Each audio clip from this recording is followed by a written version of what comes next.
PSL Sultan powered by Clear and presented by Sunsilk में आपको खुशामदीद। मैं हूं आपकी host Hina Salman. Viewers, Pakistan super league का 10वां एडिशन जो है, जिसका मेला आज रावलपिंडी में सजने वाला है और दिफाई चैंपियन इस्लामाबाद यूनाइटेड और लाहौर कलंदर्स आमने सामने होंगे। दोनों टीमें जो हैं वो आपस में ज़बरदस्त मुजाहरा करेंगी। देखना यह कि किसका पलड़ा भारी है और कौन जो है वो आज शिकस्त खाएगा।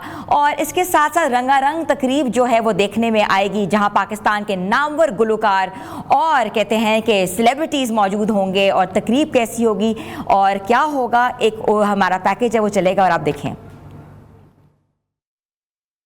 क्रिकेट के दीवानों का इंतजार खत्म। PSL सीजन 10 का आगाज आज से रावलपिंडी में हो रहा है। इब्तिदाई मैच में दिफाई चैंपियन इस्लामाबाद यूनाइटेड और लाहौर कलंदर्स की टीमें आमने सामने होगी। यूनाइटेड PCL की सबसे कामयाब टीम है जो 3 बार टाइटल अपने नाम कर चुकी है, जबकि कलंदर्स ने 2 बार ये कारनामा अंजाम दिया। दोनों टीमें अब तक 19 बार PSL में आमने सामने आई हैं। 10 बार इस्लामाबाद यूनाइटेड जबकि 9 बार लाहौर कलंदर्स फाते रहा। मैच से पहले एक तकरीब का एहतमाम भी किया जाएगा, जिसमें रॉक स्टार अली जफर शायकीन का जोश। कुछ ही देर में कहते हैं कि रंगारंग तकरीब का इनकाद होगा और साथ ही 8 बजे मैच का भी आगाज़ होगा। और आज हम डिस्कस करेंगे दोनों साइड्स की team Islamabad United versus Lahore Qalandars, किसका पलड़ा भारी है, कौन मैदान में उतरेगा और किसके पास कौन सी टेक्निक है। तो इन सब चीज़ों को डिस्कस करने के लिए हमारे साथ हमारे मेहमान ख़ास और हमारे जो वन एंड ओनली जो हमें बहुत ज़बरदस्त सी बातें बताते हैं, तजिया करते हैं, फॉर्मर टेस्ट क्रिकेटर भी हैं, हारून रशीद साहब ने हमें ज्वाइन किया। अस्सलाम वालेकुम सर। वालेकुम सलाम। अस्सलाम वालेकुम नाज़रीन, कैसे हैं आप सर? जी अल्लाह का बहुत। आप ठीक हैं सर? आपके तो फेस पे बड़ा एंथुसियाज्म मैं देख रही हूँ। Obviously I think it's a big event for Pakistan, और हमेशा हमें अपने ऐसे इवेंट में ख़ास तौर पर चैम्पियंस ट्रॉफी हमने बड़े अच्छे तरीके से यहाँ मुनक़िद कर ली, जो कि बहुत बड़ा हमारे लिए एजाज़ था और बड़े अच्छे तरीके से हो गई, बड़ी खुश असलूबी से हुई। और मैं उम्मीद करता हूँ कि ये PSL का भी जो मेला अब सज रहा है, और मुझे उम्मीद है कि इसमें जो सबसे इम्पॉर्टेंट चीज़ जो मैं फील करता हूँ, प्लेयर्स तो अपना परफॉर्म करते ही, लेकिन आई थिंक क्राउड की जो पार्टिसिपेशन है, जो फैंस का ग्राउंड में आना, वो बड़ा इंपॉर्टेंट होता है, क्योंकि प्लेयर्स एकदम चार्ज अप हो जाते हैं जब वो भरा हुआ ग्राउंड, हाइप क्रिएट होती है। जितने ज़्यादा सपोर्ट आएगी फैंस की, उतनी ज़्यादा अच्छी क्रिकेट देखने को मिलेगी। सर, आपने चार्जअप की बात की है। चार्जअप हमने चैंपियंस ट्रॉफी में देखी, पाकिस्तान होस्ट कर रहा था, खाली पड़े हुए थे ग्राउंड्स। कराची देख लें, इस्लामाबाद देख लें, लाहौर देख लें, मगर ये मेरी बात सुने कि PSL में हम क्राउड कैसे पुल अप करेंगे अगर यहाँ भी क्राउड ना आया? देखिए, एक तो देखिए 2-3 चीज़ें जो हमें जो रियल सेंस में हमें प्रॉब्लमेटिक हैं, या जिसको हमें देखते हैं कि वो प्रॉब्लम्स हैं, वो है हमारा सिक्योरिटी का इशू। सिक्योरिटी की इशू की वजह से इतने ज़्यादा ब्लॉकेजेस हैं, यानी ब्लॉकेज बन जाते हैं, या 3 टियर शायद इनकी ये एंट्री पॉइंट्स होते हैं, वहाँ उनकी सिक्योरिटी चेक्स होते हैं। So may be to some extent मैं फील करता हूँ कि कुछ लोग जो हैं वो इन चीज़ों से थोड़ा सा खुश नहीं होते, लेकिन क्या करेंगे, हमें इस वक्त सिचुएशन ऐसी है कि कोई भी ऐसा इवेंट हम नहीं होने देना चाहते कि जिसकी वजह से हमारी जो है ना क्रिकेट इंटरनेशनल लेवल के ऊपर उसके ऊपर कोई ज़रब आए। सो मेरे अपने नज़दीक क्राउड फिर भी मैं फील करता हूँ कि पिंडी में और मुल्तान में और लाहौर में तो मुझे नज़र आता है। Karachi is an issue. Karachi में आपको डेफिनेटली इसलिए कि वहाँ पर जो कॉर्डन्स लगे हुए होते हैं सिक्योरिटी का, वो बहुत दूर दूर है। सो वहाँ से वॉक करके आना, फिर अब आपको पता है ना कि गर्मी का मौसम भी शुरू हो गया है। सो क्राउड के लिए जितनी ज़्यादा अच्छी सहूलियात अगर हम स्टेडियम में दे दें तो उतना ज़्यादा हम एक्सपेक्ट कर सकते हैं कि क्राउड आए। सर बिल्कुल, ऐसे 40 से ज़ायद जो हैं हमारे नेशनल प्लेयर्स हैं वो पाकिस्तान में कदम रख चुके हैं और एक सॉफ्ट इमेज पाकिस्तान का जाना चाहिए। और बिल्कुल हम आवाम से भी कहते हैं जाएं और बिल्कुल जो है ना कि आप you should be a part of this mega event. Sir थोड़ा सा स्कॉट्स पे डिस्कस कर लें कि हमारे पास लाहौर कलंदर्स में जो है एक ये कहते हैं जो मार्का है, शाहीन वर्सेस शादाब का मार्का जो होने जा रहा है, और कैप्टनसी किसकी रंग लाएगी ये भी देखना है। तो हम ज़रा आज स्कॉट्स के ऊपर बात करते हैं। तो हम स्टार्ट करते हैं लाहौर कलंदर से। अगर हम शुरू होते हैं तो शाहीन शाह अफरीदी जो है वो कप्तान है और लाहौर कलंदर में, और आप देखते हैं सर कौन सा नुमाया खिलाड़ी आप देख रहे हैं लाहौर कलंदर में? देखिए, लाहौर कलंदर अब एक सेटल टीम है। एक फ़र्क ज़रूर होगा कि इस दफ़ा उनका जो हेड कोच थे वो इस टीम में शामिल नहीं होंगे, क्योंकि आकिब जो है वो शायद पाकिस्तान टीम को ज्वाइन कर चुके हैं। एक नए कोच के साथ लाहौर कलंदर पहली दफ़ा एंटर होगी। सो मे बी कितना टाइम नए कोच को मिला है कि अपने प्लेयर्स के साथ जेल इन करे, और एक दूसरे को अंडरस्टैंडिंग बड़ी ज़रूरी होती है किसी भी प्लेयर के लिए अपने कोच के साथ। सो ऑब्वियसली एक फॉरेन कोच है और उसने आगे टीम को जेल करना है। वेर एज जब मैं देखता हूँ कि मेजॉरिटी ऑफ द प्लेयर्स जो उन्होंने रिटेन किए हैं वो उनके अच्छे प्लेयर्स हैं। शाहीन है उसमें, फ़खर जमान है, स्क्वाड हमारे और स्क्रीन उसके पे बाद चल रहा अगर है, आप अब्दुल्ला सामने देख शफीक लेते हैं, हैं तो उसके बाद आसिफ आफरीदी साहब हैं, आसिफ अली हैं, गुड प्लेयर। उसके बाद सर इधर आ रहे हैं फ़खर जमान, अभी वो रिहैब करके वापस आए, इंजरी का शिकार थे, चैंपियंस ट्रॉफी में हमने देखा वो नहीं उन्होंने शिरकत की। क्या आप समझते हैं कि it would be beneficial for Lahore Qalandars? देखिए ओवरऑल अगर मैं देखता हूँ तो स्क्वाड इतना मुझे बुरा नहीं लग रहा, उसमें बैलेंस है, चंद ऑलराउंडर्स भी हैं। अब फ़खर जमान का इशू ये है कि वो पिछले 3 से 4 साल में हम ये देखते हैं कि वो ऑन एंड ऑफ है, वो क्रिकेट पूरी नहीं खेलते, अनफिट हो जाते हैं, उसके बाद वो थोड़ा सा गैप आता है, फिर वापस आते हैं। सो जब भी ऐसी सिचुएशन में कोई प्लेयर चले जाता है उसके लिए सबसे बड़ा इशू इस तरफ ये रहता है कि क्या वो अपनी फॉर्म को इतनी जल्दी हासिल कर लेगा, क्योंकि पीछे क्रिकेट नहीं खेली हुई होती। सो ये बहुत ज़रूरी होता है कि किसी भी प्लेयर के लिए अगर वो इन फॉर्म किसी टूर्नामेंट में एंटर हो रहा है तो वो बड़ा उसका कॉन्फिडेंस लेवल हाई होता है। सर यहाँ भी मैं थोड़ी कता कलामी के लिए माजरत रुमान रईस की बात करें तो वो भी तो इन फॉर्म थे, नज़र भी नहीं आए थे तो एकदम से वापस आ गए। ये देखिए ये स्क्वाड की कॉम्पोजिशन के ऊपर मुझे बड़ा इशू है। ये आप इस्लामाबाद यूनाइटेड की बात कर रही हैं, मैं सिर्फ इस बात पे हैरान होता हूँ कि फ्रेंचाइज ओनर्स की भी आई थिंक ये रिस्पॉन्सिबिलिटी बनती है कि आप प्लेयर्स जब चुनते हैं तो आप सिर्फ ये भी अपने जहन में रखें क्या उस प्लेयर का फ्यूचर पाकिस्तान की टीम में है या नहीं है। प्लेयर्स लाइक अगर आप देखें ना इस्लामाबाद यूनाइटेड में अगर आप देखते हैं, मैं देखता हूँ कि क्रिकेट ही नहीं खेलते रुमान रईस। आप उसको देख रहे हैं राइट साइड पे 4थे नंबर पे रुमान रईस का नाम है। मैंने इनको क्रिकेट खेलते हुए नहीं देखा पिछले 2-3 साल से। सो ये कैसे ये इस्लामाबाद यूनाइटेड की स्क्वाड का हिस्सा बन जाते हैं, जो कि मेरे लिए एक बड़ा अचंभा है।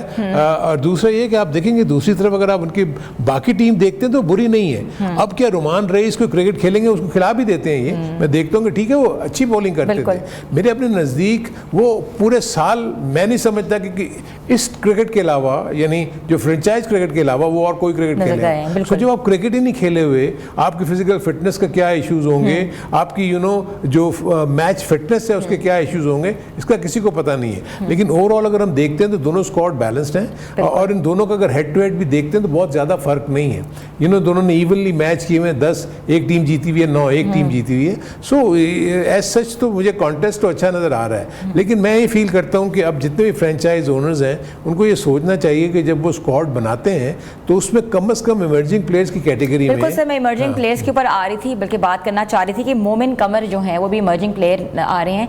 क्या ये जो इमर्जिंग प्लेयर्स हैं ये प्लेइंग 11 का हिस्सा बनेंगे कि नहीं, कि ये सिर्फ इमर्जिंग ही रहेंगे? नहीं, आई थिंक एक आध इमर्जिंग प्लेयर को तो खिलाना ज़रूरी होता है, क्योंकि प्लेइंग 11 में जो कॉम्पोजिशन है वो ये है कि 2 से 4 आप फॉरेन प्लेयर्स रख सकते हैं, 7 आपने लोकल प्लेयर्स रखने हैं। उन 7 प्लेयर्स में से एक प्लेयर जो है इमर्जिंग प्लेयर जो है वो प्लेइंग 11 का हिस्सा होता है, वो तो अच्छा है। लेकिन मैं कह रहा हूँ कि वो जो इमर्जिंग प्लेयर में भी ऐसे प्लेयर्स होने चाहिए कि जो यहाँ से निकल के फर्स्ट क्लास क्रिकेट में जाएं। बिल्कुल सर, हम बात भी करेंगे इसके बारे में, इमर्जिंग प्लेयर्स के ऊपर भी बात करेंगे, मजीद स्क्वाड को भी डिस्कस करेंगे। छोटी सी ब्रेक के बाद वापस आते हैं। आप देख रहे हैं PSL का सुल्तान।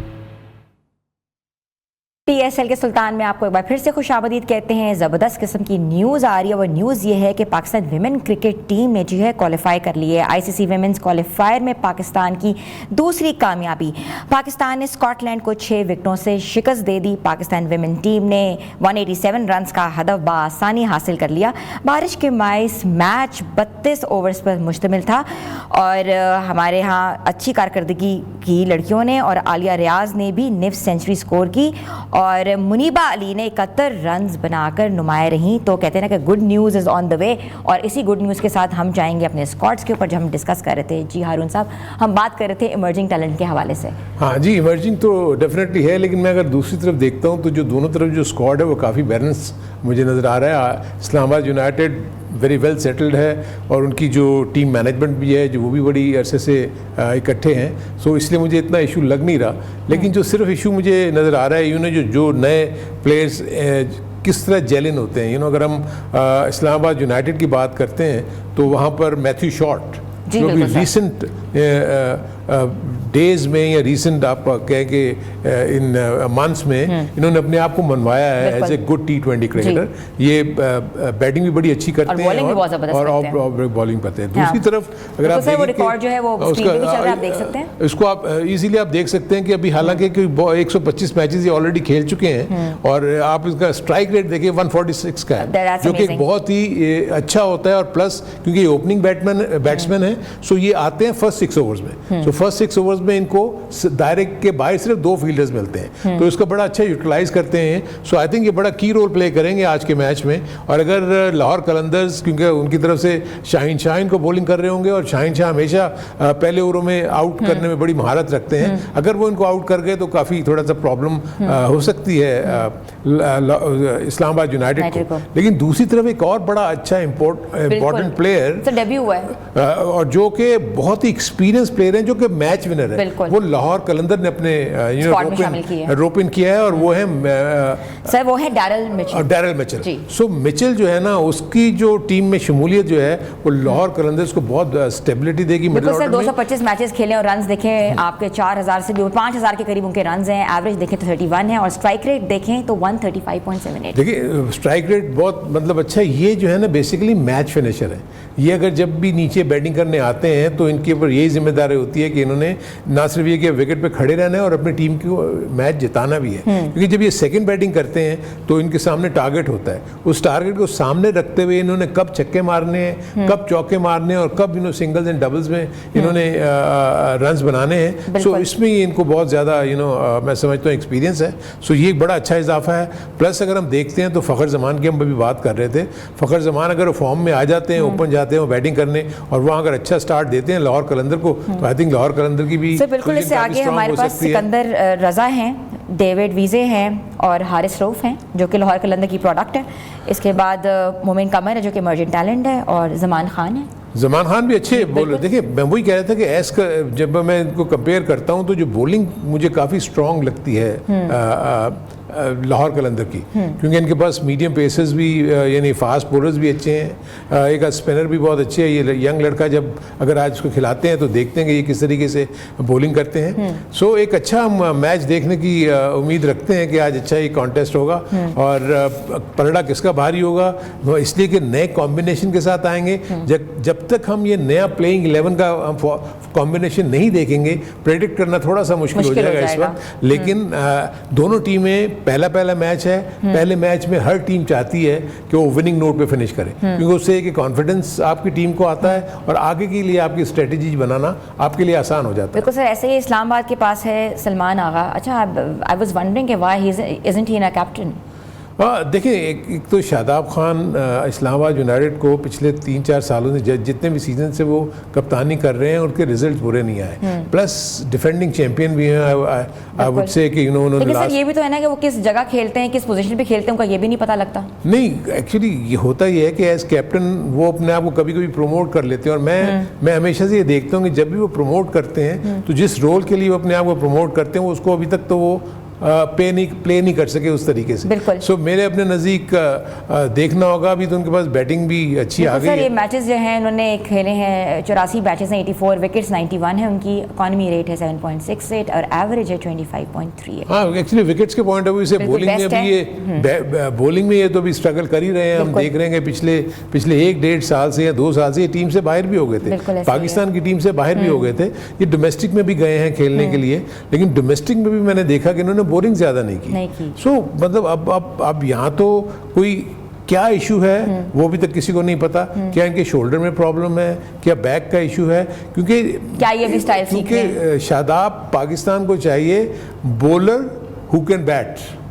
हमें बैटर हु कैन बॉल वाला शादाब नहीं चाहिए। अगर पाकिस्तान ने आगे जाके अगर T20 की कैंपेन में हिस्सा लेना है जो आगे जाके वर्ल्ड कप आने वाला है, अगर तो ये स्कीम ऑफ थिंग्स में है जो भी आपकी सिलेक्शन कमेटी है, तो वो ये चाहेगी कि शादाब एज ए बॉलर पहले आए टीम में और एज ए बैट्समैन बाद में आए।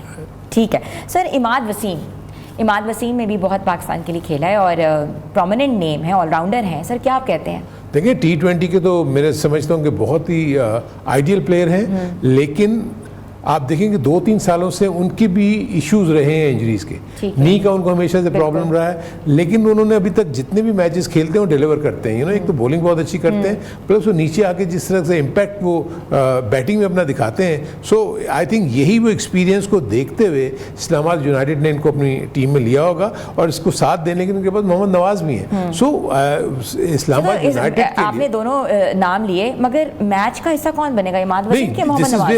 ये अब उनके थिंक टैंक को ये देखना है कि उन्होंने ये जो एक आध हफ्ते का जो कैंप लगाया हुआ होगा उसमें उनको पता लग गया होगा कि कौन फॉर्म में। नवाज ने भी रिसेंटली फर्स्ट क्लास क्रिकेट खेली है, वेयर एज जो इमाद वसीम है उन्होंने सिर्फ T20 की फ्रेंचाइज क्रिकेट खेली है, उन्होंने डोमेस्टिक क्रिकेट नहीं खेली क्योंकि वो रिटायरमेंट का ऐलान कर चुके हैं। सो इसलिए ये चीज़ देखना कि 11 में नवाज को प्रेफरेंस मिलती है या इमाद को, लेकिन ये भी हो सकता है क्योंकि एक तरफ शादाब भी बॉलर है ना, सो क्या ये तीनों के कॉम्बिनेशन से जाएंगे, ये थोड़ा सा देखने वाली बात होगी। सर आपने बात बड़ी ज़बरदस्त की है इमाद वसीम के हवाले से, नवाज के हवाले से, ऑलराउंडर से, तो उमर मलिक का नाम कहीं नज़र नहीं आता। किसका? उमर मलिक का, उमर अकमल का। उमर अकमल पिछले 3-4 सालों से तो मैं उनको डोमेस्टिक क्रिकेट में देख ही नहीं रहा। ऑन एंड ऑफ खेलते हैं, सिर्फ नाम के ऊपर तो आप नहीं आ सकते टीम में, आपको कहीं ना कहीं अपनी थोड़ा पीछे कोई परफॉर्मेंस दिखानी होती है। आपने फर्स्ट क्लास क्रिकेट खेल के आपने बताना होता है कि मैं फॉर्म में हूँ, मैं फिट हूँ। सो उमर अकमल के लिए इशू सिर्फ ये हो गया कि वो पिछले 1-2 सालों से बहुत ही इर्रेगुलर रहे हैं, कभी 1-2 मैच खेल के वो छोड़ के चले जाते हैं टीम को। सो अगर तो आपने 100% देना है तो आपको 100% खेलना पड़ेगा पूरा का पूरा सीजन, जिसमें तीनों फॉर्मेट होते हैं। आपका T20 का फॉर्मेट भी है, आपका 50 ओवर का फॉर्मेट भी है, आपका 4 डे का फॉर्मेट भी है। सो जब आप ये तीनों फॉर्मेट में खेलते हैं तो आपकी फिटनेस, आपका एंड्योरेंस लेवल, आपकी फॉर्म और फिटनेस का पता लगता है, जिसके बाद कोई भी ऐसी टीम, फ्रेंचाइज की टीम हो या कोई और फॉर दैट मैटर पाकिस्तान की टीम की सिलेक्शन हो, फिर वो ये चीज़ें देख के उस प्लेयर को कंसिडर करते हैं। तो इसका मतलब है कि अभी वो बिल्कुल क्रिकेट नहीं खेलना चाह रहे, ऐसे ही लग रहा है। Sir Islamabad United versus Lahore Qalandars हमने किया, हमने आज़म खान को हम भूल गए हैं, तो let's talk about Azam Khan, क्योंकि आई थिंक ओपनर हैं और थोड़े से हमारे हेल्दी से प्लेयर हैं सर, उसमें उन पर भी कुछ। आज़म खान को कैसे भूल सकते हैं? इतनी भारी भरकम शख्सियत को भूल सकता है? नहीं सर, वो तो फील्ड पे बड़े नुमाया नजर आते हैं, बहुत ही नुमाया। वो पावर हिटर हैं बेसिकली, और आई थिंक मैंने उसको बहुत कम देखा है कि वो ओपन करने आते हैं। उनको उन्होंने रखा हुआ होता है नीचे, 5-6 में, जहाँ पर आगे उनको आस्किंग रेट अगर बढ़ गया तो मिडिल ऑर्डर में वो आके वो बड़ा इम्पैक्ट करते हैं। एक सीजन उनका बहुत अच्छा गया था और उसके बाद उसी की बेसिस के ऊपर ये पाकिस्तान की टीम में सेलेक्ट भी हुए, लेकिन इंटरनेशनल लेवल के ऊपर ये वो परफॉर्मेंस नहीं दे सके जो कि एक्सपेक्ट किया जा रहा था। सो अभी ये फ्रेंचाइज लीग्स खेल रहे हैं। मैंने वो देखा कि इस साल ये कहीं मुझे फर्स्ट क्लास क्रिकेट में नजर नहीं आए और कोई डोमेस्टिक क्रिकेट इन्होंने खेली नहीं। सो अब इनकी फॉर्म भी देखनी होगी। फिटनेस को तो हम इसलिए कुछ नहीं कह सकते कि बेसिकली वो अपनी पावर के ऊपर, जो उनके पास पावर हिटिंग है उसके ऊपर वो ज़्यादा डिपेंड करते हैं। सो फिटनेस का इशू जब भी कभी इनका जिक्र होगा तो फिटनेस के ऊपर कॉम्प्रोमाइज़ होता है और वो कहते हैं क्योंकि ये आपको किसी भी दिन मैच जिता देगा। अगर आउट ऑफ 3 मैचेस और 4 मैचेस अगर आपकी इसकी बैटिंग से आपको मैच जीत जाते हैं तो ऐसी टीम चाहती है कि ऐसा प्लेयर हमारे पास हो जो किसी वक्त भी हमें मैच जिता दे। ठीक है, तो मैच विनर प्लेयर है इसका मतलब है। अच्छा सर, मुझे बताएं कि हमने डिस्कस किया दोनों स्क्वाड्स के बारे में, थोड़े से ग्राउंड के ऊपर और पिच के ऊपर भी थोड़ा सा तबसरा करें कि रावलपिंडी की पिच जो है वो कैसी है, मौसम के हिसाब से कैसी है, ड्यू फैक्टर कितना अफेक्ट कर सकता है, बारिश का भी इम्कान है और आई थिंक ड्रिजलिंग हो रही है। देखिए, एक चीज़ मैं आपको बताऊं कि जो रावलपिंडी और ख़ास तौर पर T20 के फॉर्मेट में जितना भी जो थिंकिंग होती है वो ये होती है कि हमें अच्छी से अच्छी बैटिंग पिच जो है उसको प्रिपेयर करते हैं। ठीक है। तमाम आप शॉर्टर फॉर्मेट में देखेंगे इस वक्त दुनिया भर में जहाँ भी आप शॉर्टर फॉर्मेट की क्रिकेट देख रहे हैं वहाँ 200 से ज़्यादा रन हो रहे हैं, यानी वो टेलर मेड पिचेस बनती हैं फॉर द बैटर्स। ठीक है। सो बॉलर स्ट्रगल करते हैं, बैटर्स जो हैं वो आपको छक्के चौके, क्योंकि यही क्राउड देखना चाहती है, यही millions of people watching on television वो देखना चाहते हैं। क्योंकि आप देखेंगे अब ज़रा सा आपका स्ट्राइक रेट 120 पे आता है तो लोग बातें शुरू कर देते हैं। वो चाह रहे हैं कि जी स्ट्राइक रेट 160, 170, यानी धुआंधार किस्म की बैटिंग हो रही हो और छक्कों और चौकों की बारिश हो रही हो और पब्लिक उसको एंजॉय कर रही हो। सो इसलिए पिचेस जितनी भी हैं कोशिश यही होगी कि वो बैटिंग ओरिएंटेड हो और ताकि क्राउड को महसूस करने के लिए प्लेयर्स के पास, खास तौर पर बैटर्स के पास वो पूरी चीज़ें, स्किल्स उनके पास मौजूद होती हैं और वो उसको हिट आउट कर सकते हैं। सो इसीलिए कहा जाता है कि ये बैटिंग के मैचेस होते हैं, चाहे आप 200 करें दूसरी टीम 200 रन चेज भी कर जाती है, आप करीब करीब भी पहुंचते हैं, कभी आप 10 रन से हार जाएंगे, लेकिन वन साइडेड बहुत कम होगा क्योंकि दो इक्वली बैलेंस टीमें जब खेल रही होती हैं। सो इस बात का इम्कान होता है कि जितने रन एक टीम करेगी दूसरी टीम भी उतना कर सकती है। सो सिर्फ बैटिंग और बॉलिंग का फिर वो मुकाबला रह जाता है कि जितनी अच्छी फील्डिंग सपोर्ट कर देगी अपनी इन दोनों टीमों को, अपनी बॉलिंग को, वो उसके जीतने के चांसेस अच्छा, ज़्यादा। फ्रेंचाइज ओनर्स भी बहुत नाराज़ लग रहे हैं इस बार, क्योंकि बड़ी डिफरेंट किस्म की स्टेटमेंट्स जो हैं वो सामने आ रही हैं। अली तरीन साहब ने भी कहते हैं कि नाखुशगवारी का कहते हैं ना मुजाहरा किया और कहा है कि भाई वो पीसीबी की कुछ चीज़ों से, मामलात से खुश नहीं है। कहते हैं कि उस तरह जो शायकीन क्रिकेट हैं उनको कोई पब्लिसिटी नहीं हुई, या शायकीन क्रिकेट ग्राउंड्स का रुख नहीं करे। सर क्या कहेंगे? देखिए, मेरा इसमें एक टेक दूसरा भी है। देखिए, द थिंग इज़ कि पीसीबी ने अगर जो भी पीएसएल जब बनाई तो उसमें 6 टीमें हैं, इन सब की जो फ्रेंचाइज ओनर्स हैं, और ये अपने अपने इनको इलाकों के नाम दिए गए हैं। सो क्या ये सिर्फ पीसीबी का ही काम है या पीएसएल का ही काम है कि वो हाइप क्रिएट करें? क्या अपने अपने इलाकों में, फॉर इंस्टेंस अगर ये अली तरीन की आप बात कर रही हैं, अगर ये मुल्तान सुल्तान के हैं, तो क्या मुल्तान के पूरे उसमें इतना वास्ट जो उनका इलाका है उनके पास, साउथ पंजाब, क्या उसमें ये कोई रोल प्ले नहीं कर सकते? क्या ये लोग हाइप क्रिएट नहीं करवा सकते? इसी तरह इस्लामाबाद यूनाइटेड वाले इस्लामाबाद के एरिया में नहीं कर सकते? केपी में पेशावर जल्मी नहीं कर सकती? कराची किंग्स के जो है वो ओनर वो नहीं कर सकते? तो मेरे अपने नज़दीक ये देखें ना, जब आपने पीएसएल बनाया है, it's a combined effort of the franchise owners and PCB.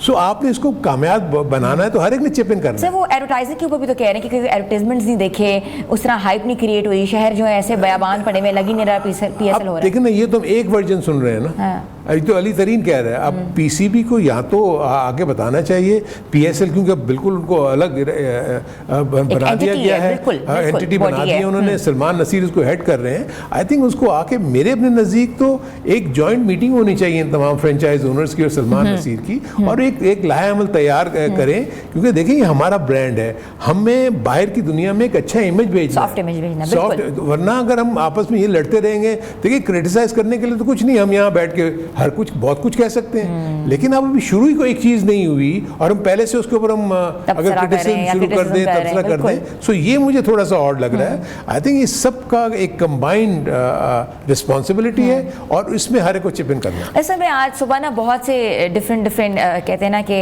Think tanks की बातें सुन रही थी। वो कहते हैं कि या तो आप पीएसएल के ऊपर एक एज डिफाइन कर दें, और आपको पता हो कि भाई इस एज ब्रैकेट का जो लड़का है या खिलाड़ी है वो पीएसएल खेलेगा। सर आप क्या कहते हैं? नहीं, देखिए, एक तो ये थोड़ा सा डिबेटेबल इशू रहा है हमेशा से। देखिए, मैं जो फील करता हूँ, एज डेफिनेटली एक पार्ट प्ले करती है, लेकिन अगर एक प्लेयर एज के साथ साथ फिटनेस के वो स्टैंडर्ड्स जो कि इंटरनेशनल लेवल के ऊपर और जो इस फ्रेंचाइज क्रिकेट के लेवल के ऊपर अगर वो उसके पूरे कर रहा है and then he is performing. देखिए, एक तो चीज़ ये है कि मैं उसको तो मानता हूँ कि एक एजेड प्लेयर जो फिट नहीं है, परफॉर्म नहीं कर रहा, जैसे मैंने अभी रुमान रईस की बात की, बिल्कुल ऐसे प्लेयर को डेफिनेटली नहीं होना चाहिए, लेकिन वो प्लेयर जो आपको मैच जिता सकता है, आप कोहली को ले लेना 37 38, शोएब मलिक की फिटनेस, लेकिन वो मैच क्रिकेट तो नहीं खेल रहा ना। मेरा सिर्फ शोएब मलिक पे ये एतराज़ है कि वो क्रिकेट तो खेले, फर्स्ट क्लास क्रिकेट में उसने सिर्फ T20 क्रिकेट खेली है। अब वो T20 क्रिकेट से तो आप T20 की फ्रेंचाइज क्रिकेट में खेल रहे हैं, आई एम नॉट श्योर चलो वो परफॉर्म करेगा, एक्सपीरियंस है उसको, सब कुछ है, लेकिन फिर आप पूरी क्रिकेट भी तो खेलें ना। आप उसके लिए सर तैयार करें आप अपने आप को, और आप जाके फिर बड़ी बड़ी क्रिकेट करें। मेरे अपने नज़दीक वहाँ अगर कोई यंगस्टर का चांस मारा जाता है बिकॉज ऑफ दीज प्लेयर्स जो अब पाकिस्तान के लिए कॉन्ट्रीब्यूट नहीं करेंगे इन फ्यूचर, ऐसे प्लेयर्स को रखने के बजाय किसी यंग प्लेयर को अगर आप ट्राई आउट करें। अभी हम जब बात कर रहे थे, आप जब हम आ रहे थे शो के लिए, तो आपने शाहनवाज धानी का जिक्र किया, शाहनवाज धानी तो हम कि वो कहीं भी उसका नाम नजर नहीं आ रहा। देखिए, इसमें एक दो फैक्टर्स और भी हैं। एक इंडिविजुअल की भी बड़ी रिस्पॉन्सिबिलिटी होती है कि उसने अपने आप को मनवाना है। शाहनवाज धानी को भी अच्छे खासे मौके दिए गए। अब क्या शाहनवाज धानी ने अपने फिटनेस से, अपनी परफॉर्मेंस से इस चीज़ को मनवाया कि वो इस काबिल हैं कि उनको हर टीम में रखा जाए? सो ये वो फैक्टर्स हैं जो सिलेक्टर्स देखते हैं, जो फ्रेंचाइज ओनर्स हैं वो देखते हैं कि भाई आफ्टर ऑल ये 2 साल से, हम 3 साल से इसको हम लेकर चल रहे हैं, इसका एटीट्यूड क्या है, इसकी टीम में कितनी ज़्यादा इन्वॉल्वमेंट है, अपने फिटनेस पे कितना टाइम दे रहा है, तो ये सारी चीज़ें मॉनिटर हो रही होती हैं। तो कोई भी ऐसा जब वो देख रहे हैं कि वो रिलैक्सड है, वो मेहनत नहीं कर रहा और वो उसकी परफॉर्मेंस भी इफेक्ट हो रही है, तो फिर ऐसे प्लेयर्स को तो कोई भी टीम नहीं लेना चाहेगी, कोई भी फ्रेंचाइज ओनर नहीं लेना चाहेगा, और ना ही पाकिस्तान टीम लेना चाहेगी। सर, हर प्लेयर हर हर फॉर्मेट में भी तो नहीं खेल सकता ना उसको। नहीं, आई थिंक ऐसा नहीं है, ठीक है। अभी क्योंकि अभी इन द रीसेंट पास्ट ये ज़रूर हो गया है कि आपके T20 के स्पेशलिस्ट आपको नज़र आते हैं कि वो अलग खेल रहे हैं, लेकिन आपकी क्रिकेट डेवलप सिर्फ उसी सूरत में होगी जब आप लॉन्गर वर्जन के क्रिकेट खेलेंगे। सो जब तक आप लॉन्गर वर्जन की क्रिकेट नहीं खेलेंगी आपके स्किल्स डेवलपमेंट नहीं आएंगे। पाकिस्तान को जो रिसेंट पास्ट में प्रॉब्लम्स हो रही हैं उसका रीज़न ये है कि बहुत सारे ऐसे प्लेयर्स हैं जो सिर्फ T20 के फॉर्मेट से खेल के वो वहाँ चले गए हैं। वो टेस्ट क्रिकेट भी खेल रहे हैं, वो 50 ओवर्स की क्रिकेट भी खेल रहे हैं और वो T20 भी खेल रहे हैं, इसलिए वो फेल हो रहे हैं। अगर वो जब तक डोमेस्टिक क्रिकेट में जाके 2 से 3 सीजन नहीं लगाएंगे उस वक्त तक वो डेवलप नहीं होंगे एज ए प्लेयर जो कि हर फॉर्मेट में खेल सके। सर, बहुत अच्छी बात कर रहे हैं, बार बार डोमेस्टिक को एम्फेसिस कर रहे हैं। सर, डोमेस्टिक क्रिकेट जो है हमें कहाँ देखने में मिलती है? हमें तो नहीं पता लगता कि चैंपियंस कप जो है हो गया हुआ है, कायदे आजम ट्रॉफी हो गई भी, हमें तो नहीं पता लगता उसमें से कौन प्लेयर निकला है कौन नहीं निकला। वो क्यों नहीं आता मंजर आम पे या उसकी क्यों नहीं हाइप क्रिएट होती? उसका रीज़न ये है कि देखें इस साल प्रॉब्ली मैं ये फील करता हूँ कि फर्स्ट टाइम एवर मैंने पाकिस्तान की डोमेस्टिक क्रिकेट को सबसे वर्स्ट देखा है, क्योंकि इसमें उन्होंने क्वांटिटी बढ़ा दी। आई मीन उनका जो मुझे गोल नज़र आता है वो ये है कि जी हमने 7,000 मैचेस करवाने हैं, लेकिन उन 7,000 मैचेस का आउटकम क्या होगा? इनफैक्ट आप कोई भी जब प्लान बनाते हैं तो सबसे पहले आप देखते हैं कि आउटकम क्या होगा। पीसीबी एज ए बॉडी उसको तो ये देखना है कि मैं जो भी डोमेस्टिक टूर्नामेंट्स कर रहा हूँ इसका आउटकम मुझे प्लेयर्स की सूरत में क्या मिलेगा। अगर हम क्वांटिटी बढ़ाते चले जाएंगे तो आपको क्वालिटी तो मिलेगी नहीं। अब क्वांटिटी में ये होता है कि आप अगर टीमें बढ़ाते चले जाएंगे, एक टीम 50 रन पे आउट हो रही है, दूसरी टीम उसके खिलाफ 300 रन कर रही है, तो उसको कॉन्टेस्ट क्या हुआ? वो कॉन्टेस्ट तो जीरो है ना। सो आपको टीमें ऐसी बनानी है जो बैलेंस्ड हो, जो आप उसमें compete करें, ताकि प्लेयर्स को मुकाबले का पता लगे कि जी सामने तेज बॉलर आ रहा है, मैं अच्छा बैट्समैन हूँ तो मैं रन्स करूँगा, सामने से अच्छा स्पिनर बॉलिंग कर रहा है, मैं अच्छा अगर बैट्समैन हूँ और स्पिनर को अच्छा खेलता हूँ तो मैं रन्स करूँगा। अब तो ये है कि वो एक बंदा 300 रन कर जाता है और दूसरा जो है वो 50 पे आउट हो जाता है या 0 पे आउट हो जाते हैं। सो ये जो जिसको कहना चाहिए डिस्पैरिटी है ना, जिसकी वजह से आपकी इस साल की क्रिकेट जो है वो हैम्पर हुई है और उसकी वजह से आपको प्लेयर्स नहीं मिले। सर, बिल्कुल कहते हैं ना कि तैयारियां जो हैं जारी हैं, और रावलपिंडी के स्टेडियम से हमारी रिपोर्टर हैं आयशा, तो उनसे पूछते हैं कि वो क्या जोश क्या जलवा देख रही हैं, जो क्रिकेट फैंसियर्स हैं, और क्या तमाशाओं का क्या जोश व खरोश है। जी आयशा। जी बिल्कुल, HBL PSL सीज़न 10 का आज मेला इफ्तिताही तकरीब रावलपिंडी क्रिकेट स्टेडियम में मुनक्किद की जा रही है। आज इस्लामाबाद यूनाइटेड और लाहौर कलंदर्स आमने सामने होंगे। अच्छा, क्या कहेंगे, आज अपनी टीम को आप सपोर्ट करने आए हुए हैं और यहाँ पर मेगा इवेंट होने जा रहा है, कितने पुरजोश हैं? पुरजोश तो बहुत हैं, और मेगा इवेंट मैंने आपको पहले ही बताया था कि जैसे कि पहले दुबई में होता था मेगा इवेंट, और इस बार जो है इस्लामाबाद में मेगा इवेंट और ओपनिंग सेरेमनी जो है इस्लामाबाद यूनाइटेड में हो रही है। तो हम पाकिस्तानी कौम बड़ी पुरजोश है और हम यही उम्मीद करते हैं कि हमारी PSL टीम जो है इस्लामाबाद यूनाइटेड वो ज़रूर विन करेगी पहला मैच अपना। और शादाब खान, लव यू, आपसे हमें बहुत प्यार है। लाहौर कलंदर्स को सपोर्ट करने के लिए यहाँ पर इस्लामाबाद यूनाइटेड के चाहने वाले भी बेशुमार नज़र आ रहे हैं, जबकि स्टेडियम के बाहर सिक्योरिटी के सख्त तरीन इंतजाम हैं। शायकीन क्रिकेट की आमद का सिलसिला भी शुरू हो चुका है और सभी बेताब हैं कि जल्दी से इफ्तिताही तकरीब हो और पहला मैच जो है तगड़ा मुकाबला इस्लामाबाद यूनाइटेड और लाहौर कलंदर के माबैन स्टेडियम में बैठकर देखा जाए। जी आयशा ने बताया कि जी जोशो खरोश नज़र आ रहा है, फेस पेंट हो रहा है इस्लामाबाद यूनाइटेड को। ज़ाहिर इस्लामाबाद के लोग सपोर्ट करेंगे, पिंडी में आएंगे स्टेडियम के बाहर, मगर लाहौर जो हैं वो फिर भी पुरजोश हैं। हम इधर बैठे हुए लेकिन सपोर्ट जो है लाहौरियों की भी उतनी होगी। जी सर। हाँ नहीं, आई थिंक ये अच्छा साइन नज़र आ रहा है कि मेरे अपने नज़दीक थोड़ी सी अट्रैक्शन ओपनिंग सेरेमनी की भी है, क्योंकि वहाँ बड़े अच्छे आर्टिस्ट भी आ रहे हैं, लोग उनको भी देखेंगे। पर थोड़ा सा है कि इनको लॉन्ग वेट होगा क्योंकि मैच शायद 8:30 बजे शुरू होगा। सो जो हमारा क्राउड है और जो प्लेयर्स हैं उनको वेट करना पड़ेगा अच्छा खासा। सर, इस बार तो नेशनल एंथम भी जो PSL का होता है वो भी एक पहली बार ऐसा हुआ है कि जो हमारे फ्रेंचाइज ओनर्स हैं वो मुत्तफिक हैं। नहीं, मुझे तो लगता है कि एक दफ़ा वो कुछ एतराज़ किया था नाम के ऊपर सिंगर के, लेकिन चले वो तो मेरे ख्याल हमें नेगेटिव बात की तरफ नहीं जाना चाहिए। आई थिंक हम उसको पॉजिटिव नोट पे स्टार्ट करना चाहिए और हमें विश करना चाहिए कि ये PSL बिल्कुल सक्सेसफुल हो, क्योंकि लोग बहुत ज़्यादा बात कर रहे हैं। हमें वैसे ही कंपेयर नहीं करना चाहिए अपनी PSL को किसी और फ्रेंचाइज लीग से जो बाहर इस वक्त हो रही है। अच्छा सर, मैं एक बड़ा आपसे ज़रूरी बात करूँगी, क्योंकि PSL एडिशन 10 है, पहला एडिशन भी हुआ है, दूसरा भी बड़ा हाइप था और हमारी सेकंड कहते हैं नंबर पे आ रही थी दुनिया की लीग्स में। मुझे बताया कि 2 सुना है कि टीम्स जो हैं वो शामिल होंगी और जिसमें से एक कश्मीर का नाम लिया जा रहा है और एक सियालकोट का नाम लिया जा रहा है। 2 ऐसी टीमें जो हैं वो नेक्स्ट एडिशन का हिस्सा बनेंगी। सर कोई इन्फॉर्मेशन? देखिए, जब ये PSL का ये मॉडल बन रहा था तो उस वक्त यही था कि स्टार्ट उन्होंने 6 टीमों से लेना था और 10 साल तक कहा था कि 10 साल तक ये हम कोई किसी टीम का इजाफा नहीं करेंगे। सो इसलिए 10 साल के बाद हम फिर सोचेंगे कि हमें कौन सी 2 टीमें और ऐड करनी है। अब इशू सिर्फ ये है कि इन 10 साल का जब ये जायज़ा लेंगे उसमें उनको ये अंदाज़ा होगा कि क्या जो भी फ्रेंचाइज ओनर्स हैं वो सेटिस्फाइड हैं in terms of earning revenue. अगर तो वो रेवेन्यू अर्न कर रहे हैं, इनफ रेवेन्यू अर्न कर रहे हैं और एक कैपेसिटी बनती है कि 2 टीमें डाल दें और उनका रेवेन्यू जो है वो इफेक्ट नहीं होगा, सो मे बी ये तो खैर हम बात की बात कर रहे हैं। सो ये इश्यूज जो हैं वो डेफिनेटली डिस्कस होंगे जब ये 2 टीमों को एंटर करने का सोचेंगे। सियालकोट डेफिनेटली एक जेन में था। आपने कश्मीर का जिक्र किया, इसका उस वक्त तो जेन में नहीं था।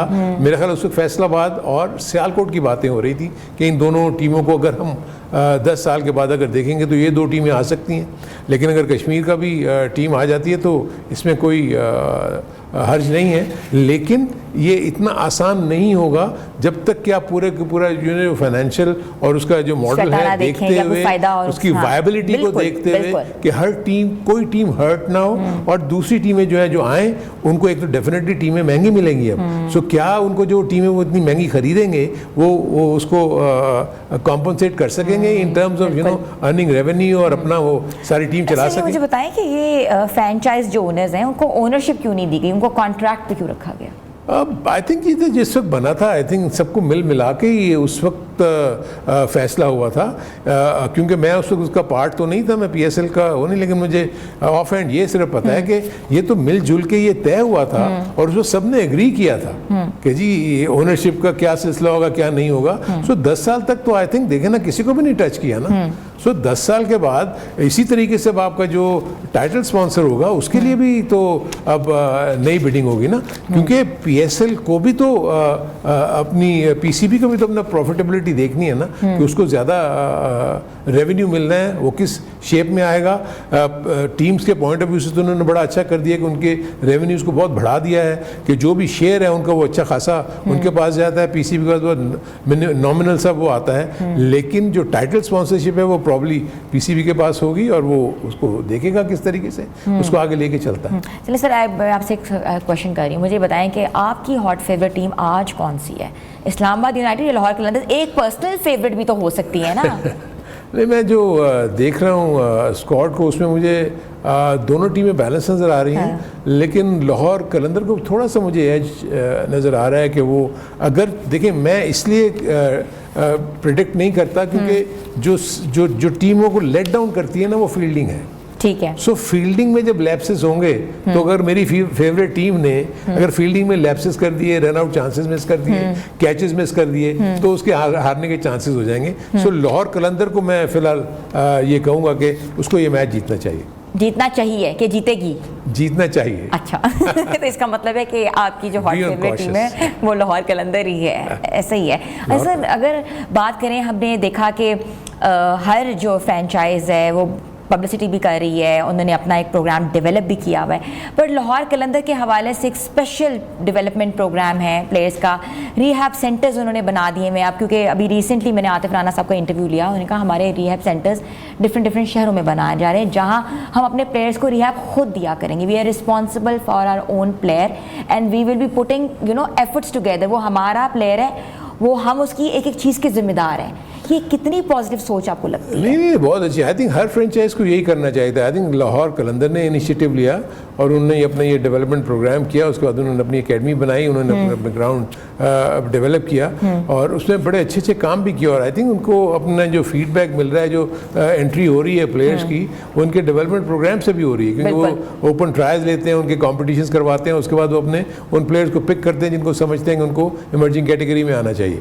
आई think to some extent Multan Sultan ने भी शुरू किया है ये। मुल्तान सुल्तान की भी अपनी वहाँ एकेडमी वगैरह है और वो भी वहाँ ये काम कर रहे हैं। पेशावर ज़ल्मी ने पहले 2-3 सालों में किया, उन्होंने अंडर 19 लेवल के ऊपर केपी में काफ़ी फ़रोग देने की कोशिश की, लेकिन उसके बाद थोड़ा सा मैं देखता हूँ कि वो कम हो गए।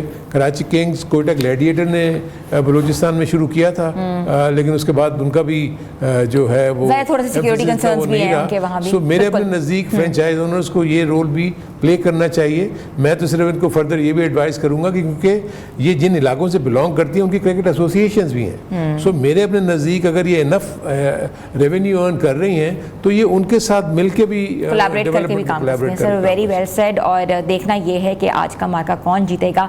और थोड़ी ही देर में रावलपिंडी स्टेडियम में रंगारंग तकरीब होने वाली है और आप लोग प्लीज़ उस रंग तकरीब का हिस्सा बने। और उसके बाद 8 साढ़े 8 के करीब कहते हैं कि जो लाहौर कलंदर्स और इस्लामाबाद यूनाइटेड आमने सामने होंगे। पलड़ा किसका भारी है, कौन जीत जाएगा, ये तो हम आपको बताएंगे अपने कहते हैं ना कि पोस्ट मैच में। तो हमारी जो ट्रांसमिशन है वो जारी है और फिर मिलेंगे ब्रेक के बाद। और रात 12 बजे जो है हम तबसरा करेंगे कि मैच जो है वो कहाँ तक पहुँचा है। तो हमेशा स्टे ट्यून विद अस। आप देख रहे हैं PSL का सुल्तान।